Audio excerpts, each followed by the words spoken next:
She was on her knees, bruised and terrified, when she whispered those words, hoping they'd stop the kick. The drunk enforcer froze, but not because of her plea. It was because the Mafia boss across the room recognized her face. Years ago, Shed saved his mother's life and vanished without a trace. Now he'd found her, and he wasn't about to let her go.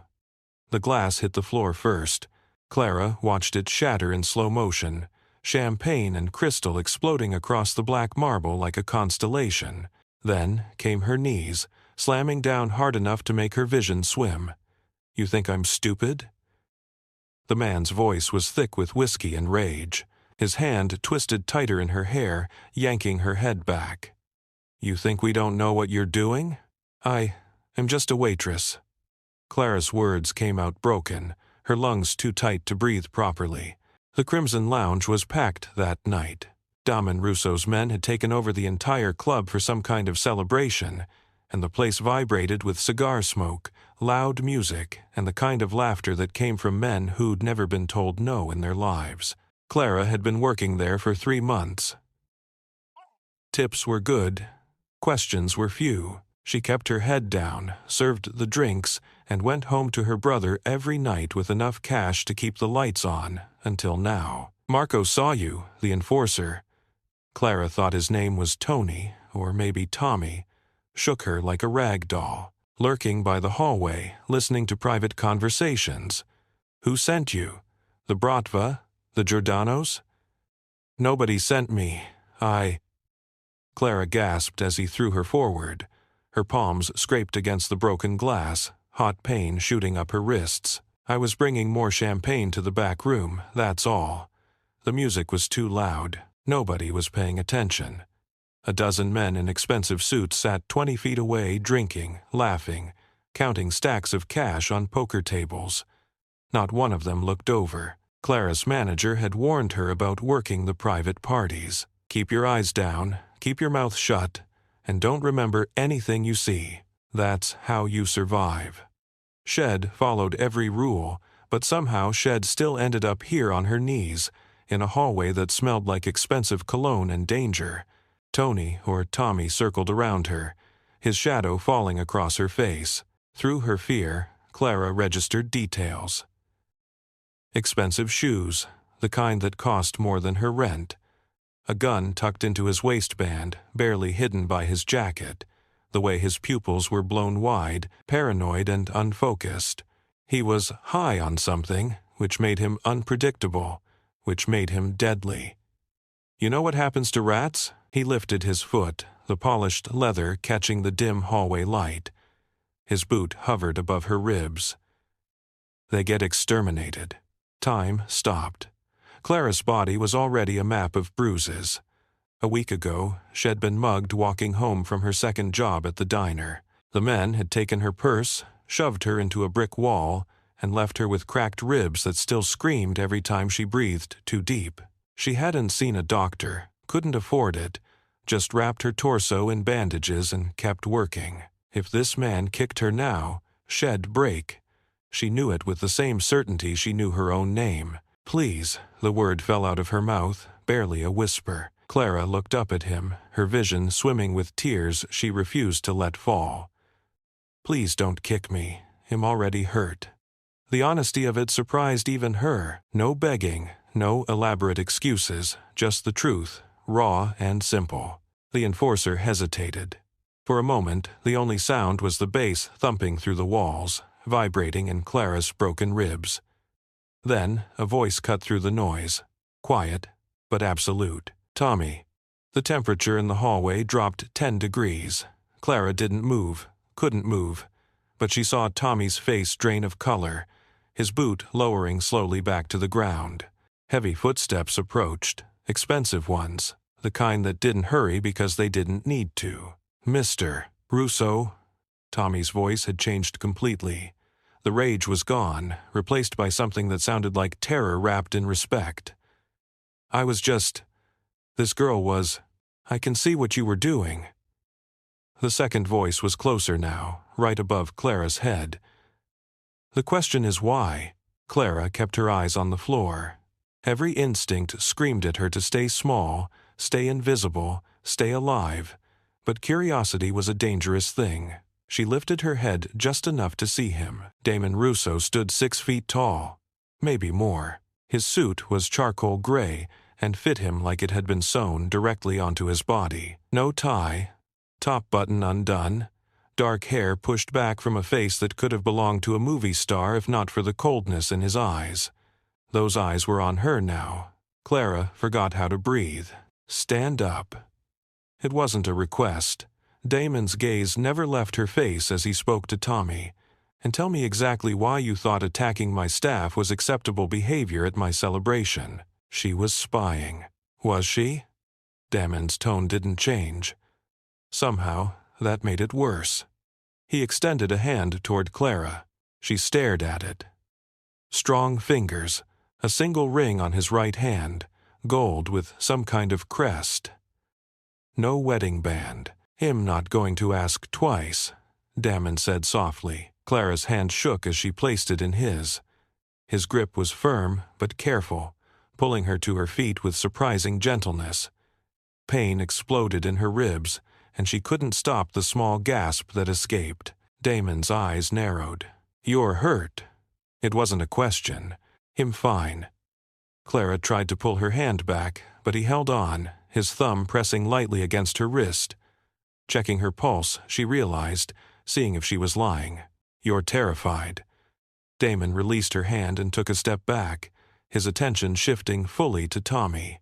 The temperature dropped again, and she has no reason to be, because she works here, because she's under my protection, and because nobody. His voice went deadly quiet. "Puts their hands on my people without my permission." Tommy opened his mouth, closed it, opened it again. "Mr. Russo, I swear." "I thought." "That's the problem." "You thought." Damon adjusted his cufflinks, the gesture casual and terrifying all at once. "Marco, Vincent." 2 men appeared from the shadows like ghosts. Big men, silent men. "Take Tommy outside," Damon said. "Make sure he understands our policy on workplace violence." The color drained from Tommy's face. "Please, Mr. Russo. I'm sorry. I didn't mean." But the 2 men were already moving, their hands clamping down on Tommy's arms. He was dragged backward, his expensive shoes squeaking against the marble, his protests fading as a door opened and closed somewhere down the hall. Clara stood frozen, her heart hammering against her damaged ribs. Damon turned back to her, his expression unreadable. "What's your name?" "Clara." Her voice came out steadier than she expected. "Clara Mitchell." Something flickered across his face. Recognition? No. That didn't make sense. They'd never met, had they? "Clara Mitchell." Damon repeated slowly, like he was testing how the name felt in his mouth. His head tilted slightly. "Have we met before?" "No, sir. I've only been working here for 3 months." But he was still staring at her, his dark eyes searching her face like he was looking for something, a memory, a ghost. Then his expression cleared, smoothed over into polite distance. "Go home," he said. "Take tomorrow off. Paid." And Clara. She waited. "Next time someone threatens you in my club, you come find me. Understood?" Clara nodded, not trusting her voice. Damon walked past her back toward the main room where the party continued. At the doorway, he paused and looked back over his shoulder. "I don't forget faces," he said quietly. "And I never forget a debt." Then he was gone. Clara stood alone in the hallway, glass crunching under her feet, her hands still shaking. She had no idea what he meant, but something told her she was about to find out. Clara didn't go home. She couldn't. Not yet. Her shift didn't end for another 2 hours, and walking out early meant losing pay she desperately needed. So she cleaned up the broken glass, washed the blood from her scraped palms in the staff bathroom, and returned to work with her head down and her hands steady. The main room felt different now. Eyes tracked her movements. Conversations paused when she passed. Men who'd ignored her all night suddenly watched her like she was a puzzle they needed to solve. Clara kept her face neutral and delivered drinks to table 7, where 4 men in silk shirts were playing poker with alarming amounts of cash. "Another round?" she asked quietly. The dealer, a man with a scar across his jaw, studied her for a long moment. Then he nodded slowly, respect in his eyes where there had been nothing before. It was strange. It was unsettling. Across the room, Dom and Russo sat in the VIP section, surrounded by his inner circle. He hadn't looked at Clara once since returning, but she felt his presence like a physical weight impossible to ignore. She was filling champagne glasses at the bar when she heard his voice. "Everyone, a moment." The music didn't stop. It was too loud, controlled by a DJ who probably hadn't noticed, but every conversation in the room died instantly. 50 men turned toward Damon like compass needles finding north. Clara's stomach dropped. Damon stood, buttoning his suit jacket with practiced ease. He didn't raise his voice. He didn't need to. "Some of you may have heard there was an incident tonight." His eyes swept the room, cold and assessing. "One of our associates made a mistake. He put his hands on a member of my staff. He threatened her. He made her fear for her safety in my establishment." The silence was absolute now. Even the bartender had stopped moving. "This is unacceptable." Damon's tone never changed, but something in it made Clara's skin prickle. "And it's been handled. But I want to make something very clear." He turned then, and his gaze locked directly onto Clara. Her breath stopped. "Clara Mitchell is under my protection." Damon spoke each word with deliberate weight. "She is not to be questioned, not to be threatened, not to be touched by anyone for any reason. Am I understood?" A chorus of "Yes, Mr. Russo" rippled through the room. Clara felt 50 pairs of eyes turned toward her. Heat crawled up her neck. This was wrong. This was dangerous. Being noticed in this world was the last thing she wanted. But Damon wasn't finished. He walked toward her, his footsteps measured and purposeful. The crowd parted like water. When he reached the bar, he stopped 3 feet away, close enough to speak to her, far enough to remain proper. "Do you remember 4 years ago?" he asked. "August, the farmer's market on Randolph Street." Clara's mind went blank. 4 years ago, she'd been 19, working weekends at the market to help pay for her brother's school supplies. It felt like a lifetime ago. There was an older woman. Damon's voice was quieter now, meant only for her, but still carrying in the silent room. Late 60s, elegant. She was looking at tomatoes when she collapsed. The memory slammed into Clara like a freight train. The woman, the panic in her eyes, the way Shed clutched her chest, gasping for air. Clara had been the only one close enough to catch her before she hit the pavement. I remember," Clara whispered. "She had a heart attack. I called 911. I stayed with her until the ambulance came. You did more than that." Damon's expression shifted, something almost soft entering his eyes. "You held her hand. You kept her calm. You told her to breathe, that help was coming, that she was going to be okay.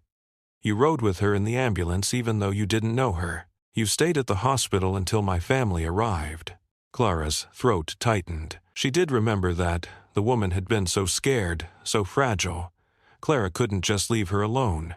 The doctor said if she'd been alone any longer, if someone hadn't called for help immediately. Damon paused. "You saved her life." "I just did what anyone would do," Clara said. "No," Damon's voice hardened. "Most people would have walked away, minded their own business, but you didn't. You stayed. And when my family tried to thank you, tried to give you a reward, you disappeared. You refused to even give us your last name." That was true. Clara had been embarrassed by the attention, uncomfortable with the idea of taking money for helping someone. She had slipped out of the hospital waiting room the moment she knew the woman was stable. "That woman," Damon said, his eyes never leaving Clara's face, "was my mother." The room seemed to tilt. Clara grabbed the edge of the bar to steady herself. "I didn't know. I swear I didn't." "I know." Damon's expression softened again, just slightly. You had no idea who she was, who we were. That's what made it remarkable. You helped her because it was the right thing to do, not because you expected anything in return." He turned back to the room, his voice rising. "My mother has spoken about that day many times over the years. She's tried to find the young woman who saved her life, and tonight, by chance, I found her myself." He looked at Clara again. "Which is why I want it known. Clara Mitchell is under my mother's protection, and therefore under mine." The weight of those words settled over the room like snow, under his mother's protection. In this world, Clara was learning that meant something sacred, something untouchable. Damon pulled a phone from his pocket, typed something quickly, and then put it away. "My mother will be glad to finally thank you properly, but for now know this. You are safe here, always." He gave her a small nod, respectful, almost courtly, and then returned to his table. The room remained silent for 3 full seconds. Then the music seemed louder, the conversations restarted, and life resumed. But everything had changed. Clara could feel it in the way people looked at her, the weight of respect mixed with curiosity and, in some faces, resentment. "Holy hell," the bartender breathed beside her. "You saved Mama Russo's life." Clara couldn't find words. "You're untouchable now," he continued, shaking his head in disbelief. "Completely untouchable. Do you understand what that means?" She didn't, not really. But as the night wore on, she began to see it. Men who would have snapped their fingers at her now waited politely for her attention. The manager, who'd barely known her name earlier, asked if she needed anything, if she was comfortable, if her ribs were okay. Someone had cleaned up the broken glass in the hallway. Someone had left a first aid kit in the staff room with her name on it. And when Clara finally left at 2 in the morning, bone-tired and reeling, there was a black car waiting at the curb. The driver, a serious man in a dark suit, opened the back door. "Miss Mitchell, Mr. Russo arranged a ride home for you, for your safety." Clara hesitated. "I usually take the bus." "Not anymore," the driver said simply. "Mr. Russo insists." Too tired to argue, too overwhelmed to think straight, Clara slid into the leather back seat. The car smelled like expensive cologne and power. As they pulled away from the curb, Clara caught sight of Damon Russo standing in the club's second-floor window, a glass of whiskey in his hand, watching her leave. Their eyes met for just a moment. Then the car turned the corner, and he was gone. Clara leaned her head back against the seat and closed her eyes. Her whispered plea had stopped to kick, but it had started something else entirely. The car ride home took 15 minutes. Clara spent 14 of them replaying the night in her head, trying to make sense of what had happened. When the driver pulled up to her apartment building, a rundown 3-story walk-up in a neighborhood that got worse after dark, he turned in his seat. "Miss Mitchell, Mr. Russo wanted me to give you this." He handed her a business card. Heavy stock, embossed letters, just a phone number, nothing else. "You need anything, any problem, any time, you call." Clara took the card with numb fingers. "Thank you. One more thing." The driver's expression was serious. "Tommy Greco won't be bothering you again, or anyone else." Something in his tone made Clara's stomach twist. "What happened to him?" The driver's eyes were kind but firm. "Some lessons need to be learned the hard way. Mississippi. That's all you need to know." Clara climbed out of the car and watched it disappear down the street. The business card felt heavy in her pocket, like a stone. Inside her apartment, her 17-year-old brother Danny was asleep on the couch, calculus textbook open on his chest. The TV played quietly. Some late-night show had probably fallen asleep watching. Clara locked the door behind her, set down her purse, and finally let herself feel it. All of it. Her hands started shaking first, then her legs. She made it to the kitchen before her knees gave out, sliding down the cabinet to sit on the cold linoleum floor. She'd almost been hurt tonight, badly hurt, maybe killed. And then Damon Russo had saved her, because 4 years ago She'd helped his mother. Clara wrapped her arms around her ribs, still aching, still damaged, and tried to breathe through the overwhelming feeling of something shifting beneath her feet, like the ground had turned to water. She didn't sleep that night. The next morning, Clara's phone rang at 9. "Miss Mitchell, this is Rosa Cardenas, Mr. Russo's assistant. He asked me to confirm you're taking today off, as instructed. Paid, of course." Clara, who'd been staring at her ceiling for the past hour, sat up slowly. Yes, thank you. Wonderful. Also, Mrs. Russo, Mr. Russo's mother, would very much like to see you. Would tomorrow afternoon work? She's invited you to lunch at her home." Clara's mind went blank. "Lunch? Yes. I'll text you the address. A car will pick you up at noon. Business casual attire is fine." Rosa's voice was efficient but warm. "Mrs. Russo is very excited to finally thank you properly." Before Clara could respond, the call ended. Danny shuffled into her room, hair sticking up in every direction. Who calls at 9 on a Saturday? Clara looked at her phone like it might explode. "I think I just got invited to have lunch with a mob boss's mother." Danny blinked. "What? Long story. Must be one hell of a story if you're getting invited to—" "Wait." Danny's eyes widened. "Is this about that thing at the club last night? You said everything was fine." Clara hadn't told him the details, hadn't wanted to worry him. But looking at her little brother, who'd been through enough when their parents died 3 years ago, she realized she couldn't keep this from him. So she told him everything. When she finished, Danny was quiet for a long moment. "Clara," he said, "so you saved a Mafia boss's mom's life and then accidentally ran into him years later while working at his club. Apparently, that's either really good luck or really bad luck, and I can't tell which." Clara laughed, though it came out shaky. "Yeah, me neither." That afternoon, Clara couldn't shake the feeling of being watched. She went to the grocery store, eyes on her in the parking lot. She picked up her paycheck from the diner where she worked breakfast shifts. A black sedan was parked across the street. She stopped at the pharmacy. A man in a suit stood near the entrance, scrolling through his phone, but clearly tracking her movements. Asterisk, Damon's protection asterisk, she realized. Head meant it literally. By evening, Clara's nerves were stretched thin. She tried to cook dinner, but burned the pasta. Tried to watch TV, but couldn't focus. The business card sat on her coffee table like a question she didn't know how to answer. Around 8, Danny looked up from his homework. "You should call him." "What?" "The number. You should call it and say what?"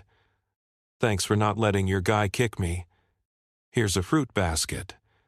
Danny's expression was serious beyond his years. "You should say thank you properly, because whether you like it or not, that man saved your life last night, and now you're connected to him.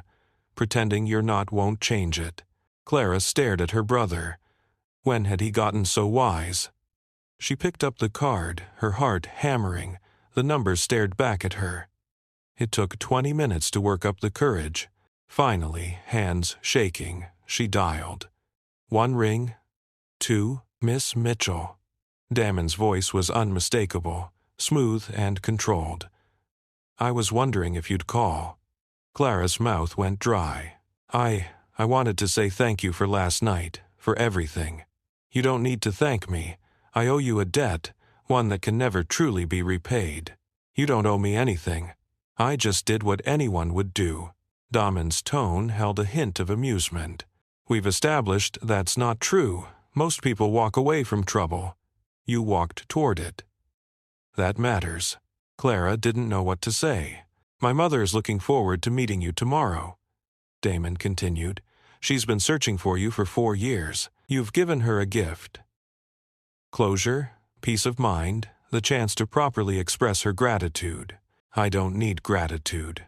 Really, I know. That's exactly why you deserve it." There was a pause. "Clara, I want you to understand something. My world is complicated, dangerous, but you're safe in it. Because of what you did, because of who you are, you have protection that can't be taken away. I need you to trust that."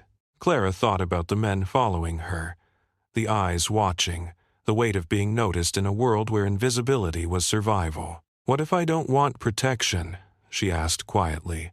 Damon was silent for a moment. When he spoke, his voice was softer. Then I'm sorry, but it's not optional. My mother loves you like a daughter for what you did, and in my family, that means something. That means everything. Another pause. Get some rest, Clara. Tomorrow you'll understand better. The line went dead. Clara sat on her couch, phone in hand, feeling like she'd just stepped off the edge of something and was still waiting to hit the ground. In the kitchen, Danny called out, "So, how'd it go?" Clara looked at the card, at the phone, at the world outside her window where men in suits watched her building. "I think," she said slowly, "my life just got very complicated." Danny appeared in the doorway holding 2 bowls of ice cream. He handed her one. "Well," he said, sitting beside her, "at least you've got good protection. Despite everything." Clara smiled, but the smile faded when she looked out the window. Peering out the window, Clara spotted the black sedan still lurking below. Protection, she was learning, felt a whole lot like a cage, even if it was lined with gold. Clara reluctantly returned to her job at the Crimson Lounge on Monday night. She'd seriously considered calling in sick, maybe even quitting altogether, finding some other gig, and disappearing back into the anonymous life she'd so painstakingly crafted. But Monday also meant rent was due on Friday, Danny needed those outrageously expensive new textbooks, and the electricity bill had arrived with a nasty late fee slapped on. So, she tied her hair back in a tight bun, donned her uniform, and walked through the front door at precisely 6 p.m. The hostess, a woman named Jenna who had barely acknowledged Clara's existence in the past 3 months, practically leaped out of her seat. "Clara, oh my God, are you okay? We heard what happened. Tommy Greco. I mean, everyone's talking about it." She caught herself, glancing around nervously. "I mean, not talking about it. Nobody's talking about it. We're all just really glad you're safe." Clara plastered on a forced smile. "I'm fine, thanks. The manager wants to see you. Before your shift, he said it's important." Of course he did. Marcus Webb's cramped office was situated at the back of the building, a small claustrophobic room that perpetually smelled like stale cigar smoke and raw anxiety. He actually stood up when Clara entered, which was a first. Marcus had never stood up for her before. "Clara, come in, please, sit down." She cautiously sat. Marcus remained standing, which made the whole thing feel like some kind of poorly acted performance. "First, I want to apologize." He spread his hands wide, a picture of forced remorse. "What happened to you on Saturday was completely unacceptable. Tommy Greco has been dealt with, and I want you to know that your safety is our top priority." Clara remained silent, unimpressed. "Second, I want to assure you that your position here is completely secure. Very secure." In fact, Marcus dramatically pulled a pristine white envelope from his desk drawer. "Mr. Russo has instructed me to give you a raise, effective immediately." He nervously pushed the envelope across the desk toward her. Clara didn't even flinch, didn't touch it. "I don't want a raise." Marcus blinked, clearly taken aback. I am sorry, but I just want to do my job. That's all I want." Clara locked eyes with him, her gaze unwavering. "I don't want special treatment. I don't want attention. I just want to serve drinks and go home." "I understand. But Mr. Russo was very clear about this." "Mr. Russo doesn't own me." The words came out sharper, more forceful than she had intended. Clara took a deep breath, consciously softening her tone. "I appreciate everything he did, but I don't need charity." Marcus stared at her like she'd suddenly sprouted a second head. "This isn't charity, Clara. It's respect. And in this business, when someone like Damon Russo offers you respect, you take it." He pushed the envelope even closer, practically shoving it at her. Clara stared at it. The crisp, white paper, heavy with implications she desperately didn't want to acknowledge. Finally, she reluctantly took it, not because she wanted to, but because refusing would undoubtedly cause even more problems than accepting. "Your shift starts in 10 minutes, Marcus said, relief practically oozing from his voice. "And Clara, people are going to talk. Let them. You're under Mr. Russo's protection now. That means something here. It meant everything here. That was precisely the problem.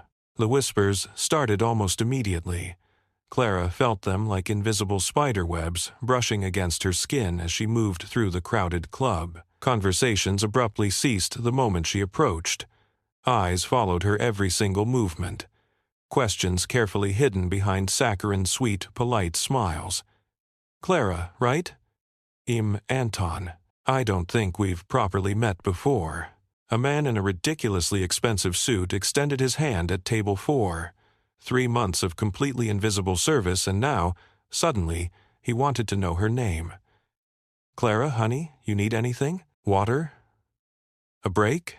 The other waitress, Michelle, who had practically ignored Clara's very existence for weeks, was suddenly deeply concerned about her well-being. Miss Mitchell, even the bartender who had always called her sweetheart in a dismissively condescending way, now used her last name with careful, almost exaggerated respect. It was utterly suffocating. During her designated break, Clara desperately escaped to the cramped staff room, practically slamming the door shut and leaning against it for support. Her ribs still ached with every breath. Her hands still vividly remembered the sickening feeling of shattered glass. And now, on top of everything else, she had to somehow navigate this bizarre new reality where everyone watched her like she was some kind of unstable bomb just waiting to explode. The door creaked open. Michelle tentatively slipped inside, her expression a strange mix of curiosity and something else. Envy, maybe? So, Michelle said, casually leaning against the row of metal lockers. You and Mr. Russo, how long have you known him? I don't know him. Clara nervously pulled her water bottle from her bag, desperately needing something to do with her shaking hands. Not really, but he said you're under his protection. Under his mother's protection? Michelle's eyes narrowed, sharp and calculating. You don't get that kind of protection for nothing. I helped his mother once, years ago. That's all it was. That's all? Michelle laughed, but there was absolutely no humor in her voice. Clara, do you even understand what you have here? What you've been given? Some of the girls who work the VIP rooms have been desperately trying to get noticed by Russo for years, and you just stumble into it. Clara's chest tightened with a sudden wave of panic. I didn't ask for any of this. Nobody ever asks for it, but you got it anyway. Michelle's expression subtly shifted to something almost calculating. Just be careful. Protection goes both ways, you know. They protect you, but they also own you. That's just how it works around here. She abruptly left before Clara could even formulate a response. Own you? The chilling words echoed in Clara's head as she numbly returned to the chaotic club floor. Was that even true? Had she unwittingly traded one kind of very real danger for another, perhaps even worse?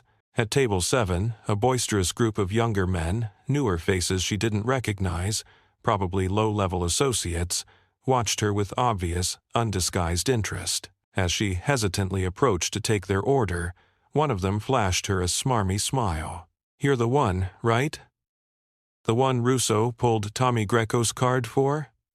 Clara's hand involuntarily tightened on her notepad. What can I get you guys? Word is Tommy's in the hospital. Broken jaw, cracked ribs, maybe even worse. The man's creepy smile widened. All because he touched you?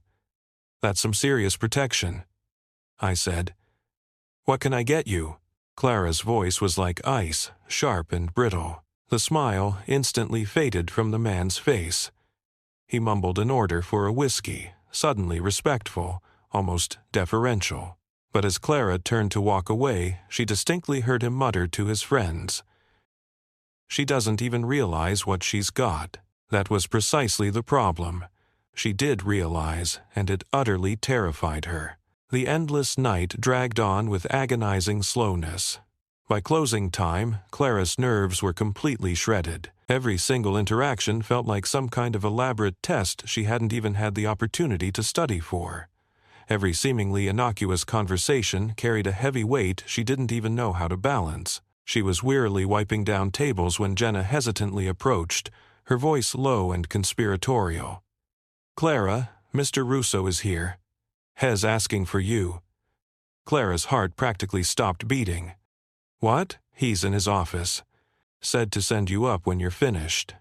This was definitely new. Damien had never explicitly summoned her before, never requested her presence outside of those brief chance encounters on the crowded club floor. Clara slowly climbed the narrow stairs to the second floor. Each and every step felt heavier than the last. The door to Damien's office was slightly ajar, a warm, inviting light spilling out into the otherwise dark hallway. She knocked softly, almost imperceptibly. "Come in, Clara." Damien sat behind a massive mahogany desk, meticulously reviewing some papers with a pair of reading glasses perched precariously on his nose. The glasses somehow made him look different, less intimidating, almost human. He glanced up, quickly removed the glasses, and gestured to the chair directly across from him. "Sit, please." Clara cautiously sat, her hands folded tightly in her lap in a desperate attempt to keep them from visibly shaking. "I heard you tried to refuse the raise," Damien said, without any preamble whatsoever. Of course, had heard. He probably heard everything that transpired within a 50-mile radius. "I don't need special treatment," Clara said, choosing her words with extreme care. "It's not special treatment. It's fair compensation for what you've endured." Damien leaned back in his plush chair, intently studying her. "Clara, I understand that this is uncomfortable for you, the attention, the sudden changes, but I need you to understand something very clearly." He paused for a moment, carefully choosing his words with precision. "When I give my protection, I mean it.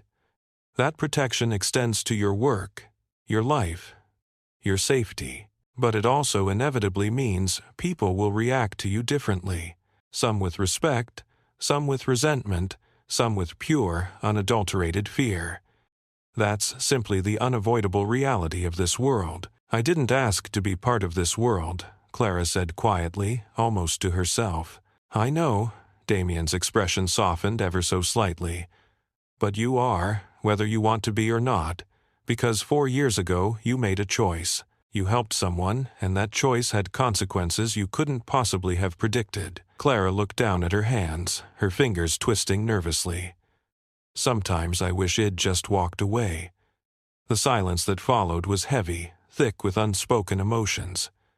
"Do you really wish that?" Damien asked softly, his voice barely a whisper. "If you could go back, knowing that my mother might have died without your help, would you honestly walk away?" Clara thought for a long moment about the terrified woman at the farmer's market, the sheer desperation in her eyes, the almost frantic grip of her hand. "No," she admitted reluctantly. "I wouldn't."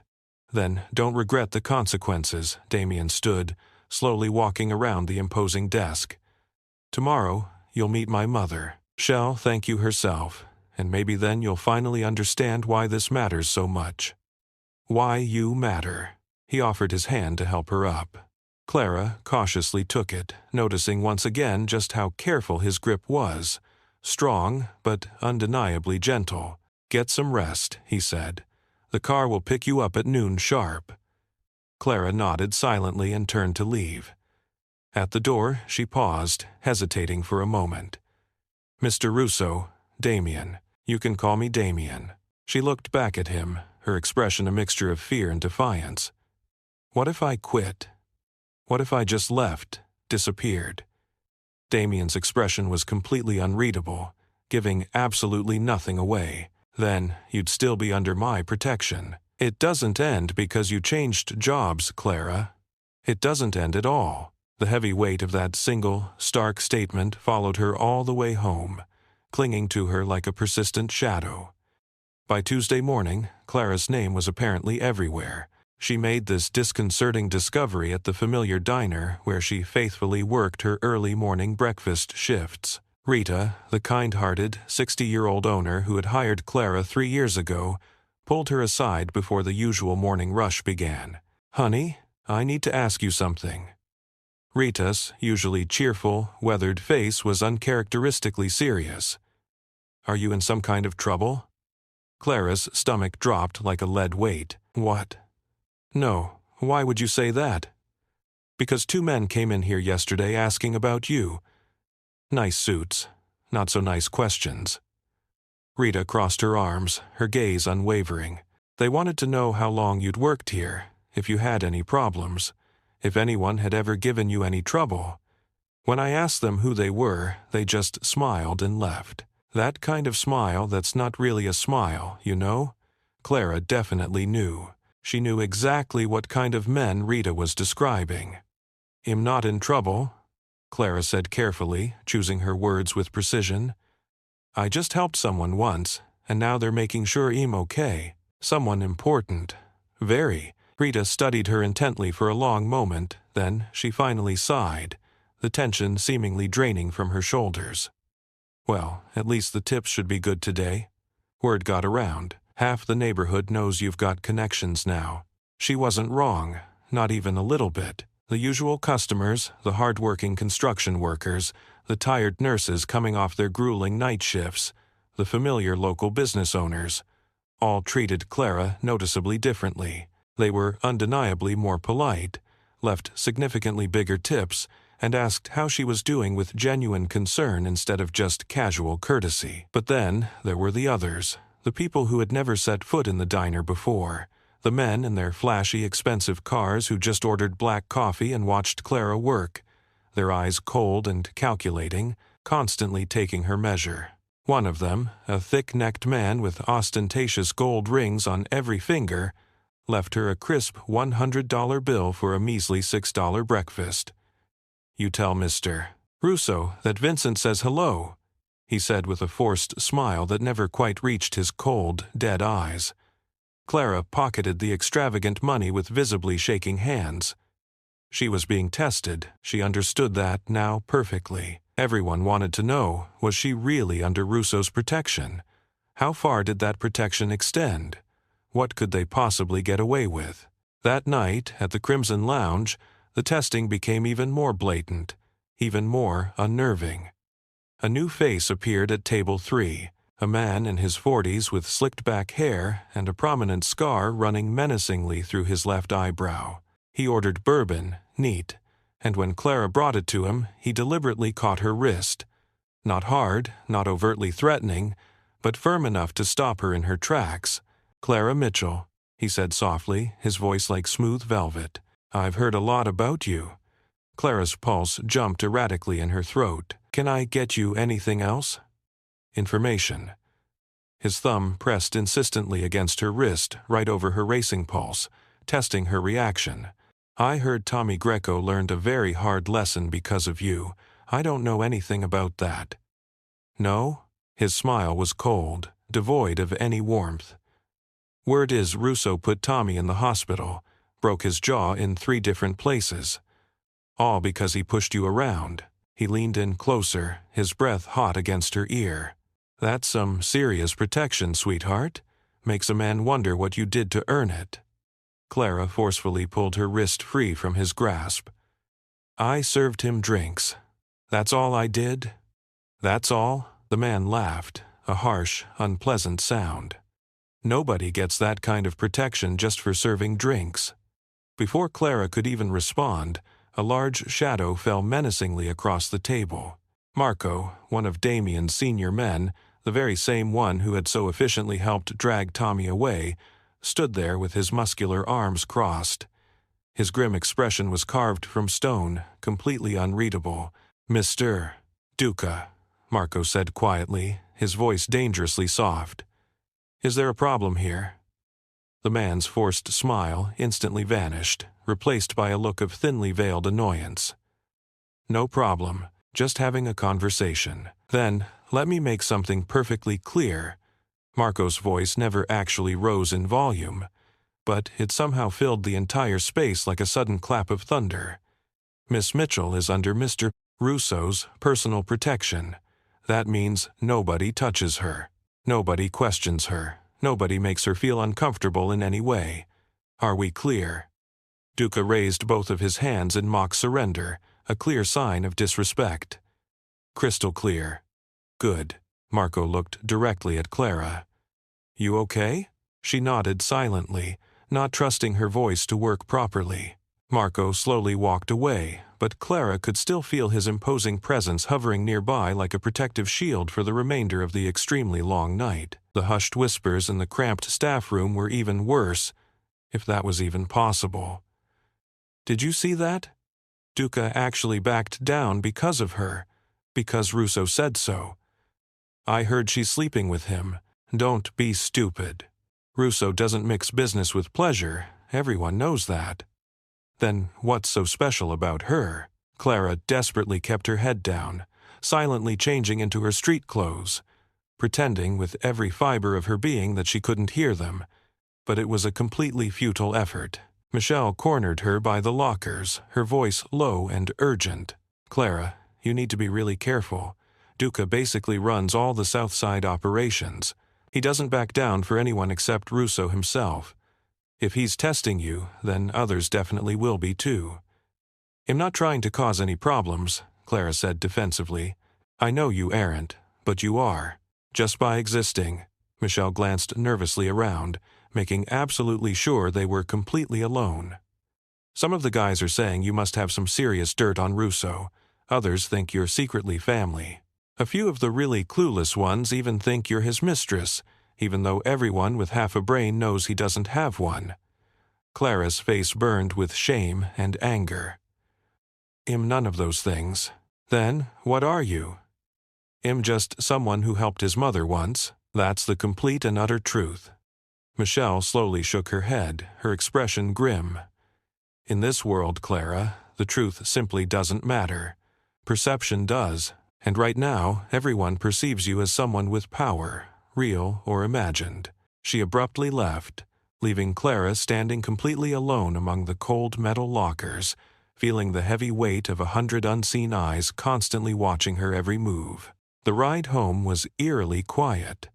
A different driver tonight, a younger man who introduced himself politely as Paolo. He was polite, professional, and said absolutely nothing of any consequence, except to simply confirm her home address. But when they pulled up to her rundown building, Paolo deliberately turned in his seat, his gaze serious. "Miss Mitchell, I need to tell you something. Off the record." Clara's guard went up immediately, every instinct screaming danger. "Okay. There are people who don't like that Mr. Russo is protecting you, not because of who you are personally, but because of what it represents in their twisted minds." Paolo chose his words with extreme care and deliberate precision. "See, Russo doesn't usually extend personal protection to anyone. He's fair, but he's definitely not soft. So, when he protects someone, really protects them, people definitely notice, and some of them automatically see it as a blatant sign of weakness." "I don't even want his protection," Clara blurted out, frustrated. "Doesn't matter what you want. It only matters what people think you have." Paulo's eyes were both kind and serious, a strange but comforting combination. "I'm telling you all of this because you seem like a genuinely good person. Please, just be extremely careful. Not everyone who smiles directly at you is actually your friend, got it?" Clara climbed slowly out of the car, Paulo's dire warning echoing loudly in her head. Danny was waiting up for her despite the late hour, bless his heart. He took one long assessing look at her drawn face and immediately started making hot chocolate without even being asked. "Bad night?" he asked gently, handing her the steaming mug. "Strange night?" Clara wrapped her cold hands around the comforting warmth. "Everyone's constantly watching me, testing me, trying to figure out exactly what I am to Damien Russo. So, what are you to him? A debt, that's all." But even as she said it, Clara couldn't help but wonder if that was still entirely true. The way he had looked at her in his office, the carefully concealed concern in his voice, the absolute certainty of his unwavering protection, it definitely felt like something more than just simple obligation. "Well," Danny said, quietly sitting down beside her, "tomorrow you finally meet his mother. Maybe she'll actually have some real answers for you." Clara desperately hoped so, because right now she was slowly drowning in unanswered questions, and the water was rising much too fast. Outside, the ominous black sedan waited patiently, always watching, always present. Protection or prison? Clara still couldn't quite tell the difference, but she was beginning to strongly suspect they might actually be the exact same thing. At table 7 the next day, someone would surreptitiously leave a note with their check. Ask Russo about his father's enemies. Ask him if protection actually works both ways. Clara would only find it long after they had left. The hateful words were hastily scrawled in angry handwriting, and she would finally realize, with a chilling certainty, that the testing had only just begun. But tonight, in the fragile quiet of her small apartment, she allowed herself one fleeting moment of much-needed peace before tomorrow brought whatever it inevitably brought, one precious moment before she walked nervously into the home of the powerful woman whose life she had somehow managed to save. One final moment before everything irrevocably changed again. Damien Russo absolutely did not believe in coincidences. In his dangerous line of work, coincidences were basically a death sentence. So, when Clara Mitchell had whispered those desperate words, "Please don't kick me," him already hurt, and he had immediately recognized her face from that night 4 long years ago.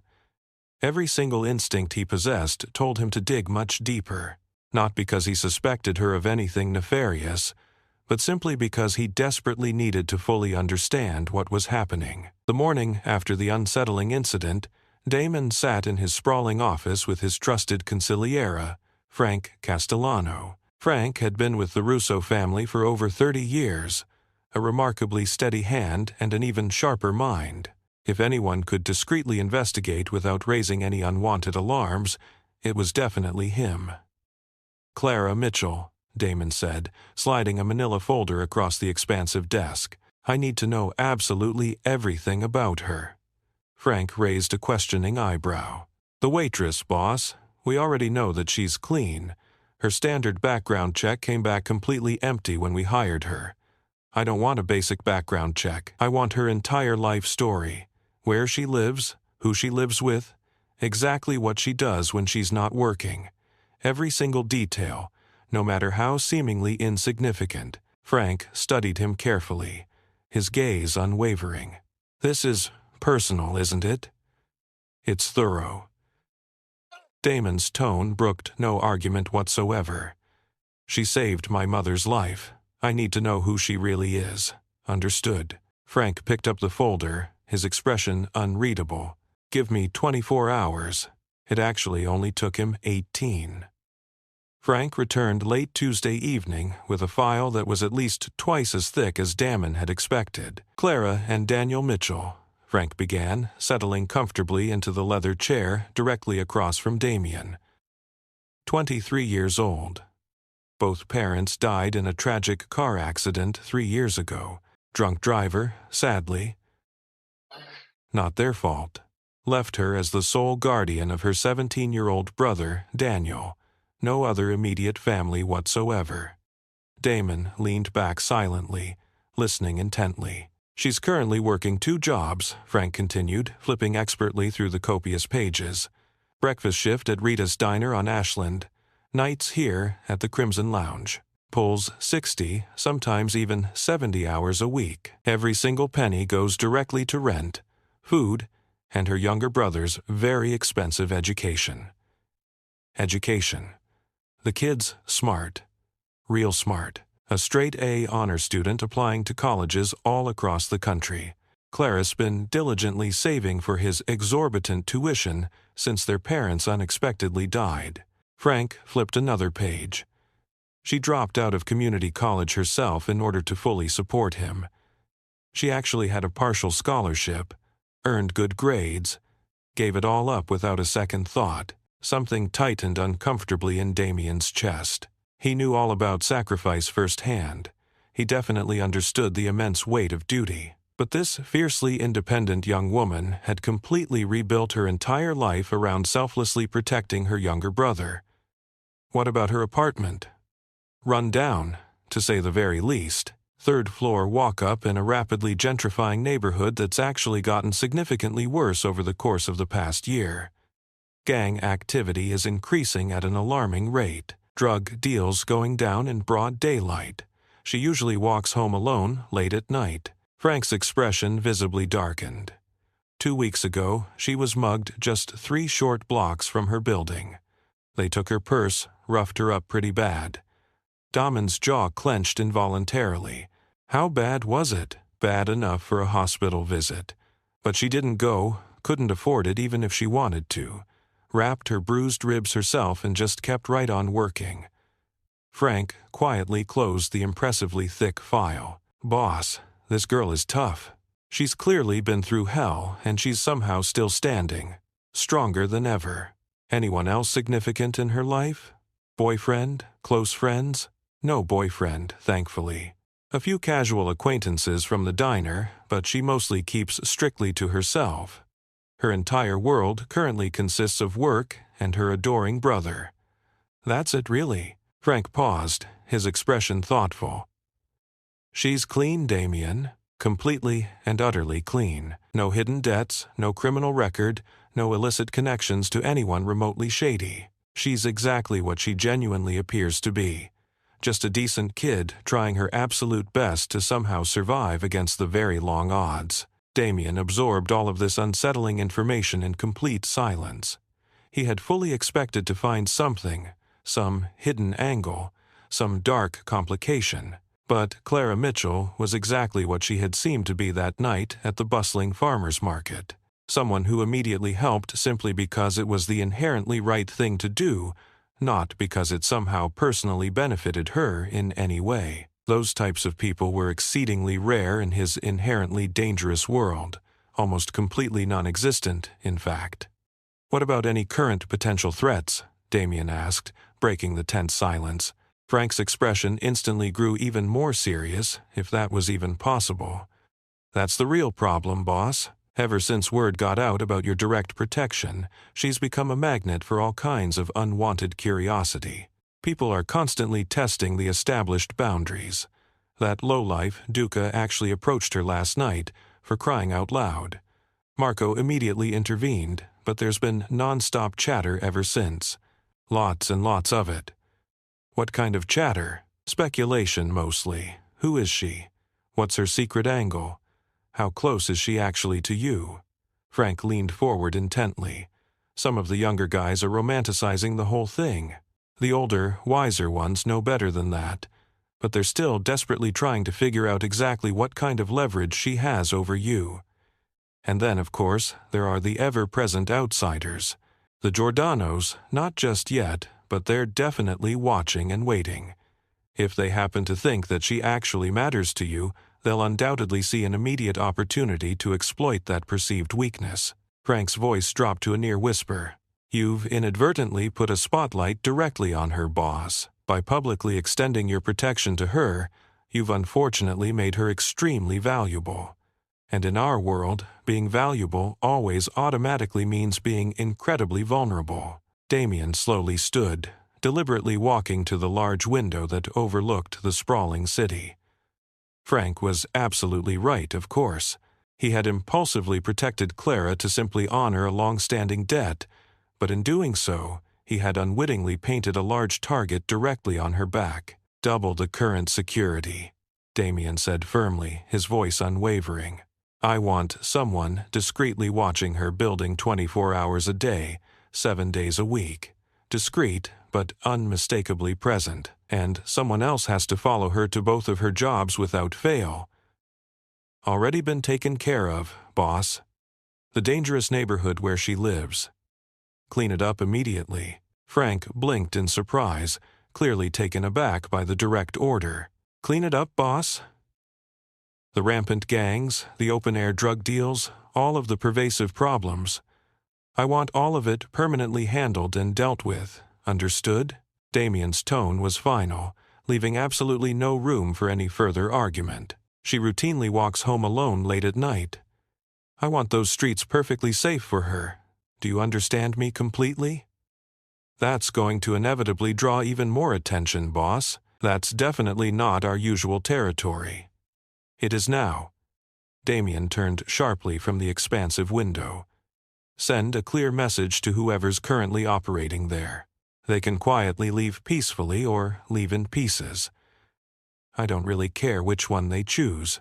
Frank quickly made a note of the explicit instructions, and if the inevitable Giordano's ask entirely too many questions, just tell them the simple truth.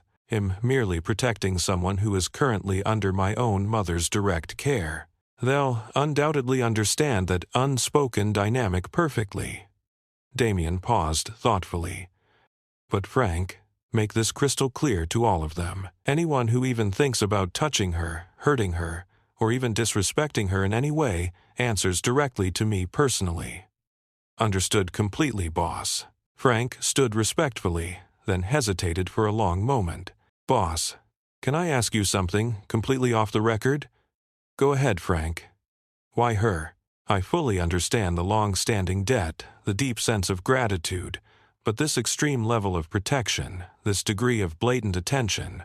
Frank's eyes were sharp, betraying his genuine curiosity. What is it about this seemingly ordinary young woman that's got you so personally invested in her well-being?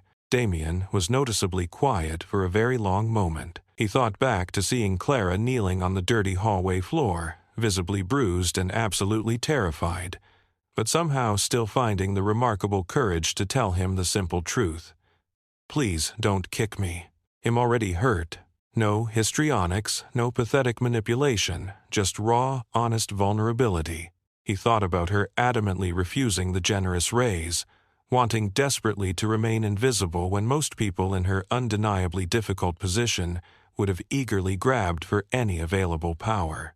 He thought about her selflessly giving up all of her own hopes and dreams to single-mindedly save her younger brother from a life of unrelenting poverty. She reminds me that genuinely good people still exist in this cruel world, Damien finally said, his voice unusually soft.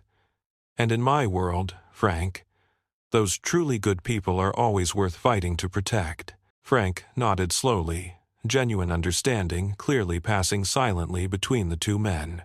After Frank had quietly left the room, Damon slowly returned to the expansive window, silently watching the city lights flicker faintly in the encroaching darkness. His secure cell phone buzzed discreetly in his pocket. A concise text message from Marco. Subject arrived home safely.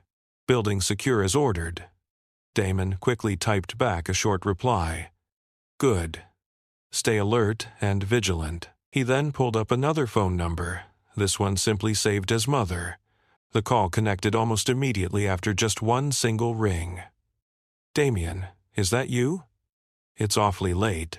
I know, Ma. I just wanted to confirm tomorrow's lunch with Clara Mitchell. Yes, everything is perfectly ready for our special guest.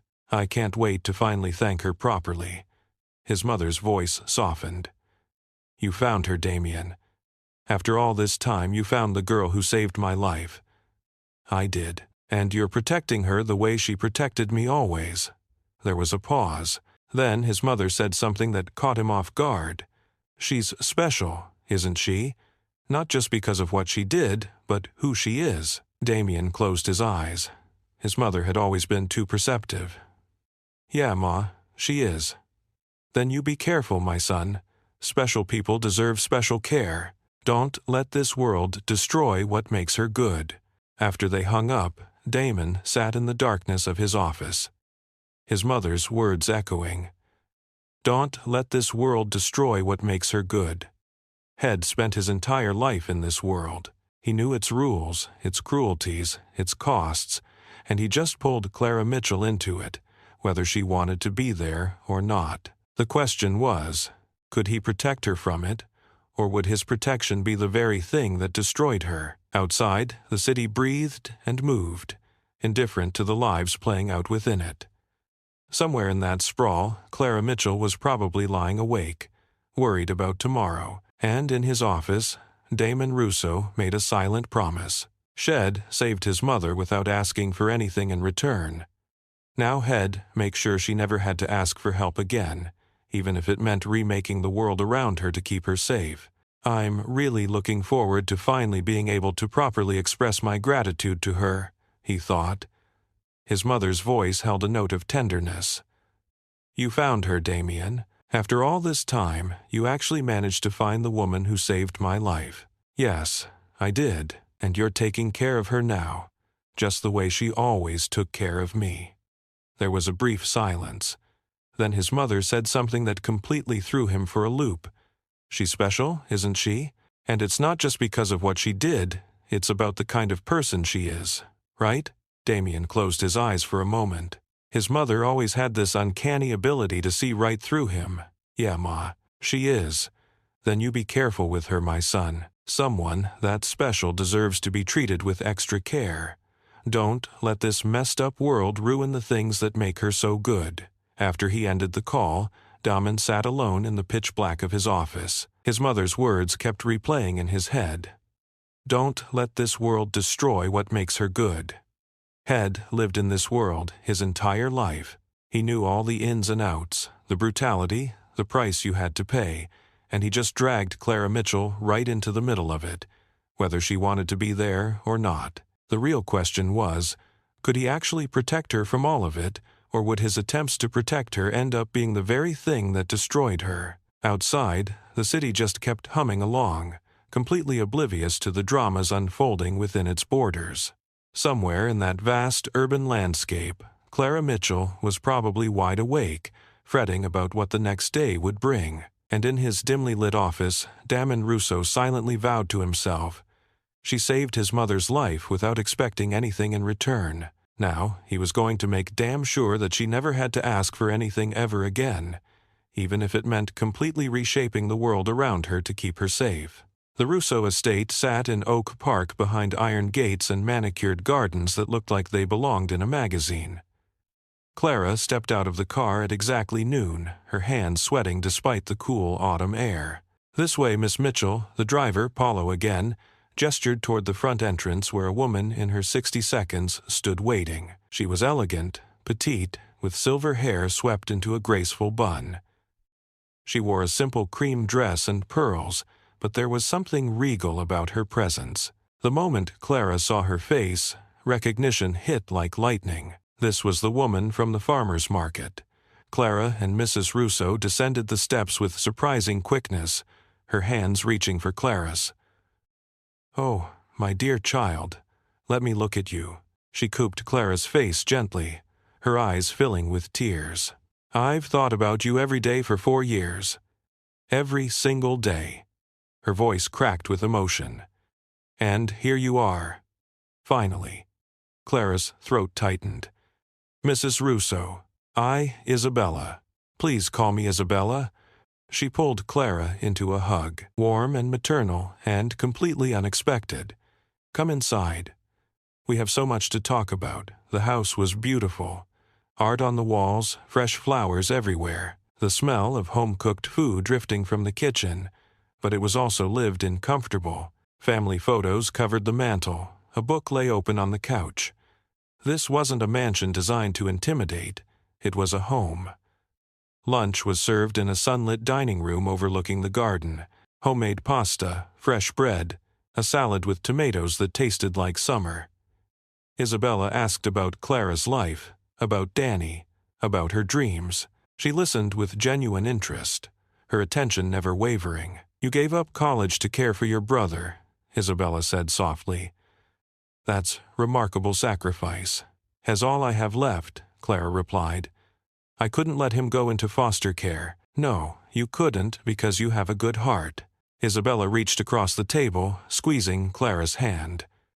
"Just like you did 4 years ago when you saved a stranger's life. Anyone would have."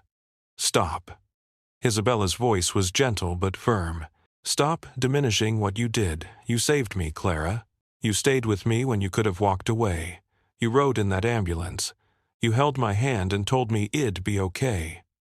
Her eyes glistened. "Do you know what I remember most? You prayed for me, a stranger. You prayed." Clara had forgotten that detail, but now it came rushing back, whispering prayers in the ambulance, ancient words her grandmother had taught her.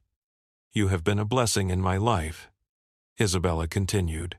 "Even though I didn't know your name, and now that I found you, I want to do something for you, for your brother." She slid an envelope across the table. Clara stared at it. Mrs. Russo, Isabella, I can't. It's a scholarship fund for Daniel. Full tuition, books, housing, wherever he wants to go. Isabella's expression was resolute. This is not negotiable. You gave me life.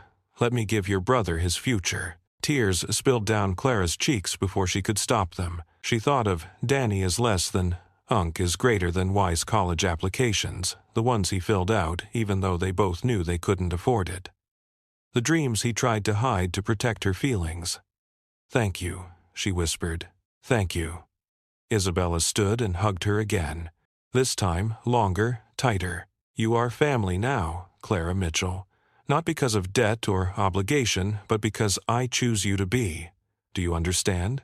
Clara nodded against Isabella's shoulder, overwhelmed by the kindness of this woman, this family shed stumbled into by accident. The Russo estate, nestled in Oak Park, was hidden behind imposing iron gates and meticulously maintained gardens that looked like they'd been plucked straight from the pages of some glossy magazine. Clara climbed out of the car at exactly noon, her palms damp with sweat despite the crispness of the autumn air. This way, Miss Mitchell, Paulo, the driver from before, gestured towards the grand front entrance where a woman in her 60s was waiting patiently. She was petite and undeniably elegant, her silver hair styled in a perfectly graceful bun. She wore a simple, yet stylish, cream-colored dress and a string of pearls, but there was an undeniable air of royalty about her. The second Clara laid eyes on her, recognition hit her like a jolt of electricity. This was the same woman she'd seen at the farmer's market. Mrs. Russo descended the steps with surprising speed, her hands reaching out to clasp Clara's. "Oh, my dear child, let me just get a good look at you." She gently cupped Clara's face in her hands, her eyes welling up with tears. "I've been thinking about you every single day for the past 4 years, every single day that's gone by." Her voice choked with emotion. "And here you are, finally." Clara's throat tightened with emotion. "Mrs. Russo. Isabella. Please, just call me Isabella." She pulled Clara into a warm embrace. It was comforting, maternal, and completely unexpected. "Come inside now. We have so much to catch up on." The house was absolutely stunning. Artwork adorned the walls, and there were fresh flowers everywhere.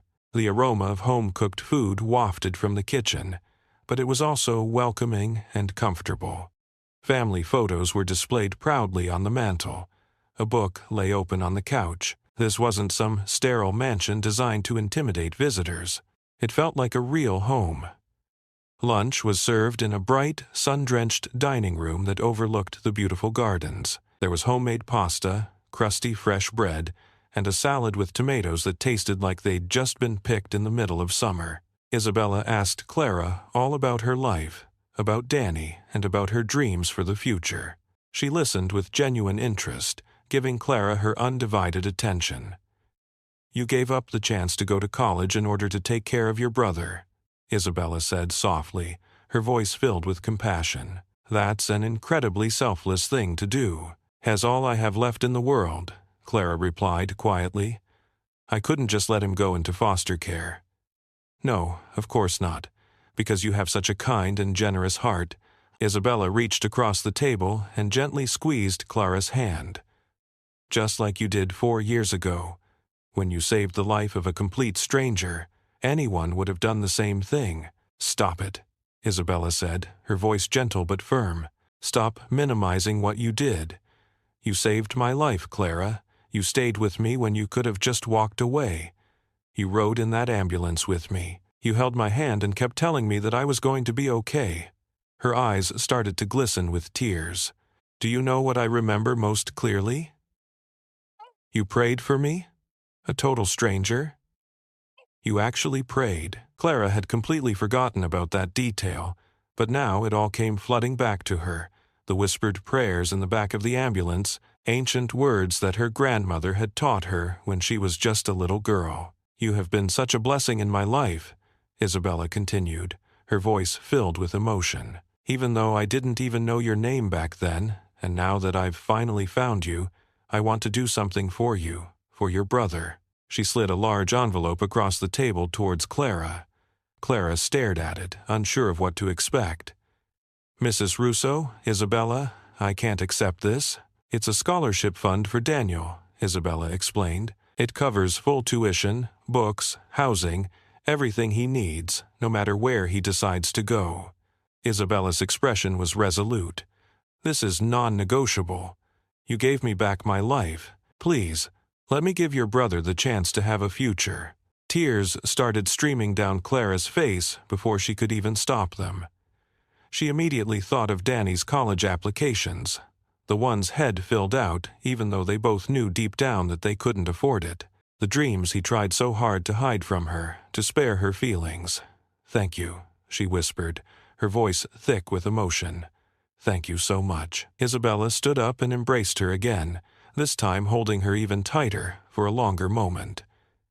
"You are part of our family now, Clara Mitchell, not because you owe us anything, or because you feel obligated in any way, but simply because I want you to be.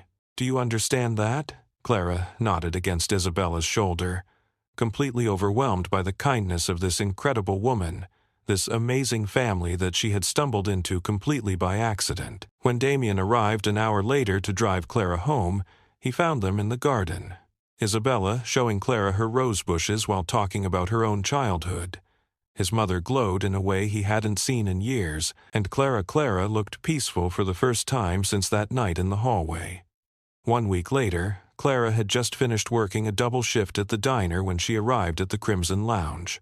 Her feet a KD, her back was sore, but the knowledge that Danny is less than unk is greater than wise, future was secure, kept her moving. Everything had shifted since lunch at the Russo house. The whispers continued, but they felt more distant now. Clara understood what she was family in the way that mattered to people like Isabella and Damien, not by blood, but by choice. She was carrying a tray of appetizers to the VIP section when she saw Damien at his usual table, surrounded by 4 men in suits. They were deep in conversation, papers spread across the table, voices low and serious. Clara approached quietly. "Excuse me, gentlemen, your order." One of the men glanced up. "Just set it down, sweetheart." But Damien raised a hand. "Gentlemen, give us a moment. Well, resume in 10 minutes. The men exchanged glances, surprise evident on their faces, but they didn't argue. They gathered their papers and moved to the bar, leaving Clara alone with Damien. He gestured to the seat beside him. "Seat, please." Clara hesitated. "I'm working. It's slow tonight, and I'd like to talk to you. Away from everyone else for once." His tone was casual, but there was something underneath it. Genuine interest, perhaps even warmth. She sat, setting the tray aside. Damien studied her for a moment. "You look tired. Long day. 2 jobs will do that." He poured her a glass of water from the picture on the table, pushing it toward her. "My mother can't stop talking about you. You made quite an impression." Clara smiled, despite herself. "She's wonderful. And what she did for Danny, I don't have words. She wanted to do it. You gave her something she thought she'd never have. The chance to thank you properly." Damien leaned back, his expression softening. "You helped my mother once, Clara. She never forgot. Neither did I." The words were simple, but the way he said them carried weight. Genuine gratitude, not obligation. "I didn't do it for thanks," Clara said quietly. "I know. That's exactly why it matters." Damien's eyes held hers. Most people in this world do things because they expect something in return. A favor, money, leverage. But you helped because it was right. That's rare, especially around here. Clara looked at her hands. "I'm not special. I couldn't walk away. That's what makes you special?" Damien's voice dropped lower, more intimate. "In my line of work, I'm surrounded by people who make calculated choices. Everything is a transaction, but you don't think like that. You see someone in trouble and you help. No calculation, no angle. Is that a bad thing?" Clara asked. "No." He smiled. A real smile that transformed his entire face. It's refreshing, almost startling. For a moment, neither of them spoke. The club hummed around them, but in their small corner, everything felt still. Clara saw something in Damien's eyes she hadn't expected. Curiosity, yes, but also respect. And something else she couldn't quite name. "Can I ask you something?" Clara said. "Anything. Why do you do this? All of this?" She gestured around them. "This life, this world." Damien considered the question carefully. "Because it's the family business, because it's what I know, and because despite what people think, there's honor in it. Rules. Protection for those who deserve it." He paused. "My father built this with the belief that power should protect, not just dominate. I try to honor that." It was the most personal thing Head ever said to her, and in that moment, Clara saw past the Mafia boss, past the feared reputation to the man underneath. Someone shaped by duty, family, and his own code of honor. "You're not what I expected," Clara admitted. "Neither are you." Damien's smile returned. "I expected someone broken by life. But you're not broken. You're bent. Maybe bruised, but not broken.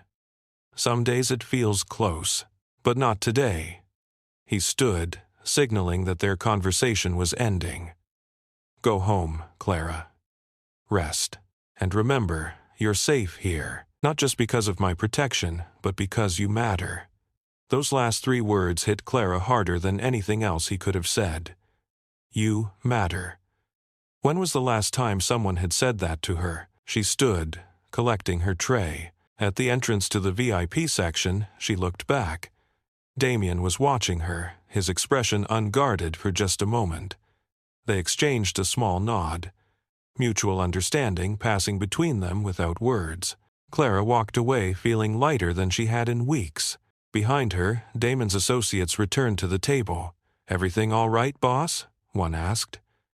Damon's expression closed off again, returning to business. But, before he answered, he glanced once more toward where Clara had disappeared into the crowd.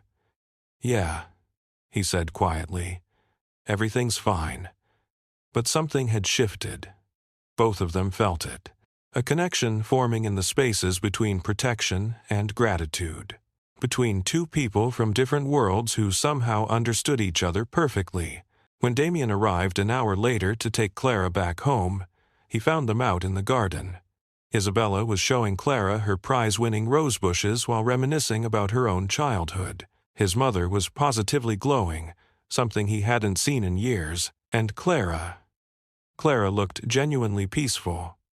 Maybe for the first time since that terrible night in the hallway. A week later, Clara had just finished up a brutal double shift at the diner when she finally arrived at the Crimson Lounge.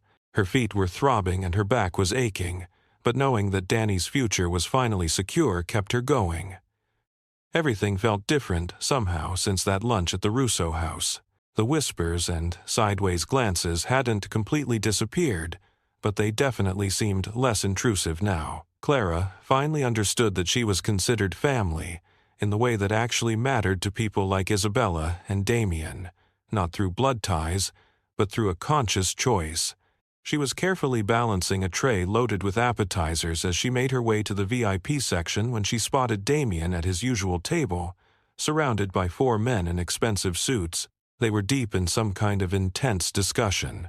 Important-looking papers were scattered across the table, and their voices were hushed and serious. Clara approached the table quietly and cautiously. "Excuse me, gentlemen. Here's your order." One of the men glanced up briefly. "Just set it down anywhere, sweetheart." But Damien immediately raised his hand, stopping him. "Gentlemen, could you give us a moment, please?" "Well, pick this back up again in about 10 minutes." The men exchanged knowing glances, a hint of surprise flickering across their faces. But they didn't argue or protest. They quickly gathered up their papers and moved over to the bar, leaving Clara alone with Damien. He casually gestured to the empty seat beside him. "Have a seat, please." Clara hesitated for a moment. "I'm supposed to be working. Business is a little slow tonight, and I was hoping we could talk for a bit." Away from everyone else, for once. His tone was laid back, but there was something else lurking beneath the surface, a genuine curiosity, maybe even a hint of warmth. She cautiously sat down, setting the tray of appetizers aside. Damien studied her intently for a moment. "You look exhausted. Must have been a long day. Working 2 jobs will definitely do that to you." He poured her a glass of water from the pitcher on the table and pushed it gently towards her. "My mother hasn't stopped talking about you since your visit. You really made quite an impression on her." Clara couldn't help but smile. "She's absolutely wonderful. And what she did for Danny, I just don't even have the words to express my gratitude." "She really wanted to do it," Damien said. "You gave her something she thought she'd never have again, the chance to properly thank you for everything you did." Damien leaned back slightly in his chair, his expression softening. "You helped my mother out in a huge way, Clara. She's never forgotten that, and neither have I." The words were simple and straightforward, but the way he said them gave them a lot of weight. It was genuine gratitude, not just some sense of obligation. "I didn't do it because I was looking for thanks," Clara said, quietly, avoiding his gaze. "I know that," Damien replied, "and that's exactly why it means so much." Damien's eyes met hers, holding her gaze. "Most people in this world only do things because they're expecting something in return, a favor down the line, money, some kind of leverage. But you helped because you thought it was the right thing to do. That's a pretty rare quality, especially around here." Clara glanced down at her hands, feeling a bit uncomfortable. "I'm really not anything special. I just couldn't walk away and do nothing." "That's exactly what makes you special," Damien said, his voice dropping lower, almost intimate. "In my line of work, I'm constantly surrounded by people who are making calculated decisions. Everything is just a transaction to them, but you don't seem to think like that at all. You see someone who's in trouble and you just jump in to help. There's no calculation involved, no hidden agenda." "Is that a bad thing?" Clara asked nervously. "No," Damien said, smiling. A real, genuine smile that completely transformed his face. "It's actually pretty refreshing, almost startling." For a brief moment, neither of them spoke. The club continued to hum and throb with activity all around them, but in their little corner of the room, everything felt still and quiet. Clara noticed something new in Damien's eyes that she hadn't seen before. Curiosity, definitely, but also respect. And something else that she couldn't quite put her finger on. "Can I ask you something?" Clara finally said, breaking the silence. "Anything at all. Why do you do all of this?" She gestured around them, encompassing the entire club and everything it represented. "This life, this whole world." Damien considered her question carefully, taking his time to formulate a response. "Because it's the family business," he finally said. "Because it's the only life I've ever really known. And because, despite what a lot of people might think, there's a certain code of honor involved. There are rules, and we provide protection for the people who deserve it." He paused for a moment, lost in thought. "My father built this whole thing with the fundamental belief that power should be used to protect others, not just to dominate them. I try my best to honor that legacy." It was probably the most personal thing Head ever revealed to her, and in that brief moment, Clara saw past the ruthless Mafia boss, past the carefully cultivated reputation, and glimpsed the man underneath. Someone who was shaped by a strong sense of duty, the bonds of family, and his own personal code of honor. "You're definitely not what I expected," Clara admitted, feeling a newfound sense of honesty between them. "Neither are you," Damien said, a playful smile returning to his lips. "I was expecting to meet someone who was completely broken down by life. But you're not broken at all. You might be bent a little, maybe a bit bruised, but you're definitely not broken. Some days it feels pretty close," Clara admitted quietly. "But not today," Damien said, standing up, signaling that their conversation was coming to an end. "Go home now, Clara. Get some rest. And always remember, you're safe here, not just because I'm offering you my protection, but because you genuinely matter." Those last 3 words hit Clara harder than almost anything else he could have said. You matter. When was the last time someone had actually said that to her and truly meant it? She stood up, collecting her empty tray. As she reached the entrance to the VIP section, she glanced back over her shoulder. Damien was watching her intently, his expression unguarded and vulnerable for just a fleeting moment. They exchanged a small nod, a silent acknowledgement of the mutual understanding that was now developing between them. Clara walked away feeling lighter and more hopeful than she had in weeks. Behind her, Damon's associates started to make their way back to the table. "Everything all right, boss?" one of them asked cautiously. Damon's expression immediately hardened, snapping back into business mode. "Yeah," he said quietly. "Everything's fine." But before he answered, he glanced one last time towards the spot where Clara had disappeared into the crowd. Something had definitely shifted between them. They both felt it. A connection was forming in the space between protection and gratitude, between 2 people from completely different worlds who somehow understood each other perfectly. 3 neighborhoods south of the Russo territory, in a warehouse that smelled like motor oil and desperation, the Clove brothers were having a conversation. Victor Kozlov sat at a card table, counting money with thick fingers, while his younger brother Alex paced like a caged animal. "It's an opportunity," Alexei insisted, slamming his hand on the table. "Russo's got a weakness now. Everyone's talking about it." Victor didn't look up from his counting. "Russo doesn't have weaknesses. That's why he's still breathing." The waitress. The girl, Alex, pulled out his phone, showing Victor a grainy photo taken outside the diner. Clara, walking to her car, unaware of the camera. Word on the street is she's under his personal protection. His mother's protection. That's not business. That's personal. So we touch her. We send a message. Alex's eyes gleamed with an ambition that made him dangerous. We show the other families that Russo can't protect everyone, that his reach isn't as long as he thinks. Victor finally looked up, or we end up like Tommy Greco in the hospital, or worse. Only if he finds out it was us. Alexei leaned forward. "We don't hurt her, not yet. We just watch, learn her patterns, see how tight his security really is. If there's an opening, we take it. If not, we walk away. But we need to know, Victor. We need to see if the rumors are true." Victor studied his brother for a long moment. Alex was impulsive, hungry for respect they'd never quite earned. But he wasn't entirely wrong. Information was currency in their world. "Just watching," Victor said finally. "Nothing more. You understand." Alex's smile was sharp. Just watching. But both brothers knew that watching was always the first step. Clara noticed them on Thursday. 2 men sitting in a beat-up sedan across from Rita's diner. They weren't eating, weren't on their phones, just sitting watching. When Clara left after her shift, the sedan was still there. She told herself she was being paranoid. Damon's protection had made her hyper-aware of everything, seeing threats where there might be none. But Friday, they were back. Same car, same men. One of them, tall, with a shaved head, actually came into the diner.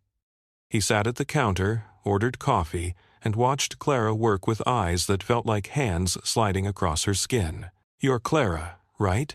he said when she refilled his cup. His accent was thick Russian, maybe. "Can I get you anything else?" Clara kept her voice neutral. "Just curious.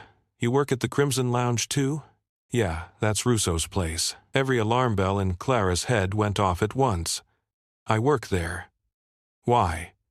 The man smiled, showing too many teeth. "No reason? Just making conversation." He left a 20 for a $3 coffee and walked out. Clara watched him get into the sedan. The driver started the engine, but they didn't leave. They just sat there, parked where she could see them. A message. "We're watching you." That night at the Crimson Lounge, Clara's nerves were frayed. She kept scanning the room, looking for the men from the diner, but they weren't there, at least not that she could see. During her break, she called Danny. "Hey, where are you?" "Library, studying for finals." Why? Just checking. You coming straight home after? Yeah, around 9. Clara, what's wrong? You sound weird. She wanted to tell him about the men, about the feeling of being hunted. But Danny had enough to worry about with school. She wouldn't add to it. Nothing. Just had a long day. Love you. Love you too. After the call, Clara stood in the alley behind the club trying to breathe. The cool air helped, but the anxiety remained, coiled tight in her chest. You shouldn't be out here alone. Clara spun around. Damien stood in the doorway, backlit by the club's interior lights. I needed air, Clara said. He stepped outside, the door closing behind him. In the dim alley, he looked different, less polished, more dangerous. Something's wrong. I can tell. Clara hesitated. She didn't want to seem weak, didn't want to run to him. Every time she felt scared, but the men in the sedan, there were men watching me at the diner. 2 days in a row, the words tumbled out. One of them came inside, asked about you, about the club. They're still there when I leave, just sitting, watching. Damien's expression went cold. Describe them. Clara did the sedan, the shaved head, the Russian accent. With each detail, Damien's jaw tightened. The Kozlovs, he said quietly. Small-time crew, trying to move up by making noise. He pulled out his phone, typed something quickly. Marcos, on his way. Hell, check the diner, see if they're still there. I don't want to cause trouble. Clara. Damon stepped closer, his voice firm, but not unkind. This is exactly the kind of trouble my protection is meant to prevent. You did the right thing, telling me. His phone buzzed. He read the message, his expression darkening. They're parked outside your apartment building now. Clara's blood went cold. Danny's coming home at 9. I've already sent 2 men to escort him safely inside. He'll be fine. Damien's eyes met hers. But you're not going home tonight. Not until this is handled. I can't just. Yes, you can. His tone left no room for argument. The Kozlovs are testing boundaries. They want to see how serious my protection is. If I let them continue, others will try the same thing. So, we stop this now. Clara wrapped her arms around herself. She felt like a chess piece being moved around a board, powerless to control her own position. Damien must have seen it in her face because his expression softened. I know this isn't what you wanted. Being watched, being protected, having your life arranged by someone else.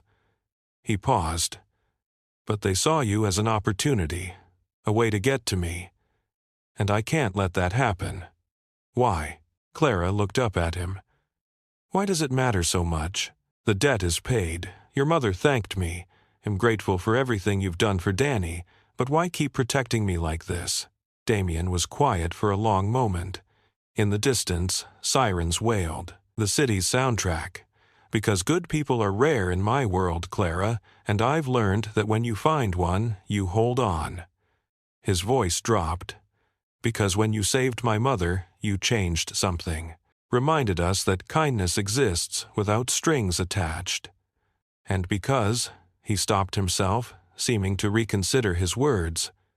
Because what? Clara whispered. Because I choose to. The simplicity of it hit harder than any elaborate explanation. You matter. I told you that before. I meant it. Before Clara could respond, Marco appeared at the end of the alley. Boss, the Kozlovs just left the apartment building. We've got their plates, their location. Want us to pay them a visit? Damien's expression shifted. Businessman to predator in a heartbeat. Not yet. Follow them. Find out where they're operating from. I want to know who else is involved before we move. He looked at Clara. Marco will take you to a safe house tonight. Comfortable, secure. Danny will meet you there. For how long? Just tonight. Tomorrow this will be handled. It wasn't a promise. It was a guarantee. Clara nodded. Too tired to argue. Too scared to refuse. As Marco led her back inside, she glanced over her shoulder. Damien stood in the alley, phone to his ear. his voice low and deadly calm as he gave orders. Shed, become a weakness, a target. And Damon Russo was about to show anyone watching exactly what happened to people who threatened what he protected. 3 neighborhoods south of the Russo territory, in a rundown warehouse that reeked of motor oil and desperation, the Clove brothers were locked in a heated discussion. Viktor Kozlov, a hulking figure with thick, stubby fingers, sat at a worn-out card table, meticulously counting a stack of bills, while his younger brother, Alex, paced back and forth like a restless animal trapped in a cage. "This is a golden opportunity," Alexei exclaimed, slamming his fist on